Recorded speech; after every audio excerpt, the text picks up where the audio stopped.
The House of Representatives is on its 13th day without a speaker. Just moments ago, our Manu Raju spoke with the man Republicans nominated to be the next speaker, Congressman Jim Jordan of Ohio. And the big question, of course, is whether he will have the votes on the House floor to get the gavel. Manu, you again just spoke with Jim Jordan. What did he tell you? Yeah, this is actually pretty important news here. He says that he plans to force a vote on the House floor by noon tomorrow, even if he does not have the 217 votes he needs to be elected Speaker. And at the moment, it seems like he does not have the votes, even though he has successfully managed to flip 3 key holdouts at this moment. But even if he's short, he says he plans to go to the floor, and he promised that tomorrow the House will elect a Speaker. Ann Wagner and Mike Rogers publicly saying they would support us. 2 great members who do all kinds of great work. So that was really big. So I feel real good about the momentum we have, and I think we're real close. So the vote's going to be tomorrow. Will you go to the floor even if you don't have 217 votes locked down? That's how our great system works, and we will go to the floor tomorrow. It's not about pressuring anybody, it's just about we got to have a speaker. You can't open the House and do the work of the American people and help our dearest and closest friend Israel if you don't have a speaker. So we get the speaker, we get the House open, and we get to work on the resolution and supplemental for Israel. And we get back to work for the American people. And that's what I'm committed to doing, and I think it's going to happen tomorrow. Because you had said before you want to have 217 first. Well, I do think that's ideal, but as one of my colleagues said in the room, I don't know if there's any way to ever get that in the room. I would love that, but I think the only way to do this is the way the founders intended, is you have the vote tomorrow. We've set it for 12 o'clock, and I feel real good about it. Will you have more than one ballot if you don't get to 217 on the first? We're going to elect the speaker tomorrow. That's what I think is going to happen.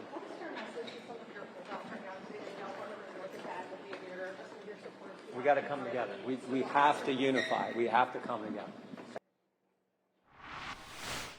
And a key acknowledgement there that he doesn't think anybody can get 217 votes initially. So we could see a replay of what happened in January when Kevin McCarthy went to the floor on 15 ballots. Ultimately, he got elected. But at that point, he had opposition from the more conservative hardliners in the House Republican Conference. Those hardliners, many of them who voted out Kevin McCarthy in historic fashion, are supporting Jim Jordan. The people who are opposed to Jordan at the moment are more of the establishment, more moderate members, some from swing districts. Will they be the ones holding up their hands, voting for somebody else, and trying to scuttle Jim Jordan's ascension on the House floor? That could open them up to a relentless and intense pressure campaign from Jordan supporters, including the former president. Will they be able to withstand that pressure? Jordan's allies don't think they will, think that they'll ultimately come to his side. But as you're seeing here, Dana, we're headed to a significant potential confrontation on the floor here after 2 weeks of Republican infighting and chaos and paralysis in this chamber. Can they get the chamber moving again?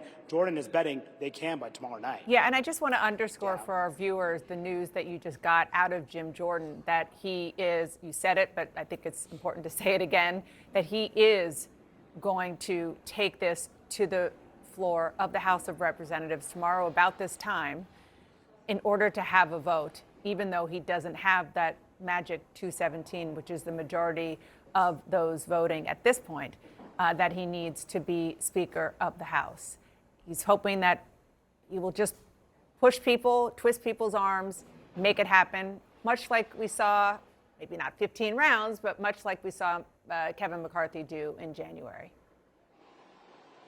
Yeah, absolutely. And as you heard from that one question, I asked him, I said, will you be going to another ballot if you do not get the votes on the first ballot? He did not want to entertain that, just simply saying, we will elect a speaker tomorrow night. But in talking to Jordan allies, Dana, they are absolutely prepared to go multiple ballots on the floor if they have to. So the question is, can they pick off those members, or will those members who are opposed to Jordan, his more conservative politics, his style, and just opposed to everything that went down over the last 2 weeks and angry at those hardliners who pushed off Kevin McCarthy, will they withstand that pressure to scuttle Jordan's speakership? That is going to be a huge question tomorrow.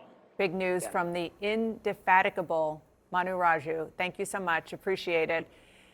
And let's talk more about the speaker's race with CNN's Chief National Affairs Correspondent Jeff Zeleny and Jackie Kucinich, Washington Bureau Chief for the Boston Globe. We were talking about this before, while the break was happening, and Manu touched on this, but I think it's important to explain the dynamics of why Jim Jordan thinks that he could be ultimately successful in just shoving this through and calling out the moderates, because again, it is the moderates who look at Jim Jordan and say, I'm not going to support him. And the reason is, Jackie?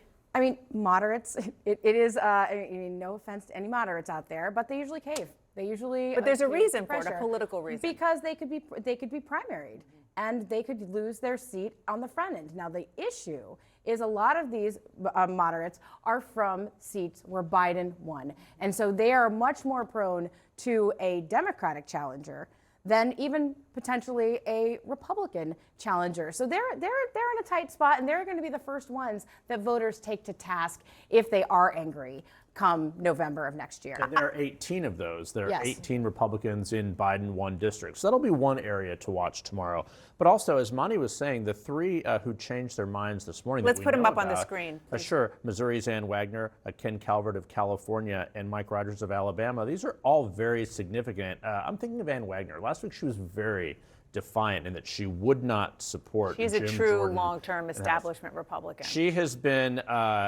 she's been fluent with the Republican Party. I mean, she was a longtime co-chair of the RNC, Exactly. a country club Republican, if you will, became a Tea Party Republican in some respects. So she is a survivor.